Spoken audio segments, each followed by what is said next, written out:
র্যাবের ক্রসফায়ারে শহীদ গোলাম রব্বানীর পরিবারের জন্য নবনির্মিত বাড়ির চাবি হস্তান্তর এবং ২৪-এর গণ অভ্যুত্থানে নীলফামারী, পঞ্চগড় ও দিনাজপুর জেলার শহীদ পরিবারকে আর্থিক সহায়তা প্রদান করে বিএনপি। কেন ব্যবসায়ী মারা যাচ্ছে, হত্যাকাণ্ডের শিকার হচ্ছে, কেন শ্রমিক অসন্তোষ হচ্ছে, কেন জিনিসপত্রের দাম কমাতে পারছেন না।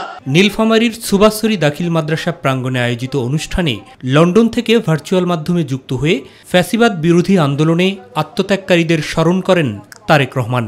যেই পরিবারগুলো বিভিন্নভাবে ক্ষতিগ্রস্ত হয়েছে, আপনারা সহ বাংলাদেশের মানুষ যাদের পক্ষে সম্ভব, সেই মানুষগুলো যদি এই পরিবারগুলোর পাশে আমরা যার যতটুকু সামর্থ্য আছে তা নিয়ে যদি আমরা পাশে দাঁড়াই, তাহলে সেই পরিবারগুলো আগামী যে কয়দিন বেঁচে থাকবে কিছুটা হলেও ভালো থাকবে। স্বৈরাচার মুক্ত দেশে গণতন্ত্র প্রতিষ্ঠার আন্দোলন অব্যাহত রাখার কথা বলেন বিএনপির ভারপ্রাপ্ত চেয়ারম্যান।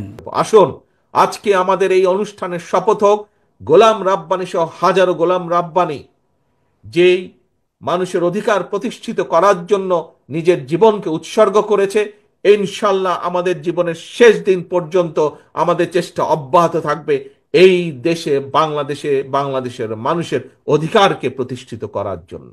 পতিত হাসিনা সরকার এবং আওয়ামী ফ্যাসিবাদের দোসরদের ষড়যন্ত্র অব্যাহত রয়েছে অভিযোগ করে ঐক্যবদ্ধ থাকার উপর জোর দেন বিএনপির শীর্ষ এই নেতা।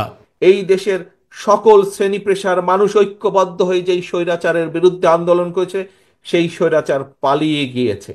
এখন সামনে হচ্ছে দেশ গড়ার সময়, এবং এই দেশকে যদি গড়তে হয় দল মত নির্বিশেষে আমাদের সকলকে ঐক্যবদ্ধ হতে হবে। শহীদের চেতনায় দেশ গড়ার কথাও স্মরণ করিয়ে দেন তারেক রহমান।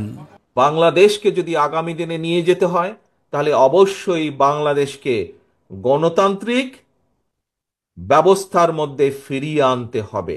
মাহবুব সৈকত, মাই টিভি।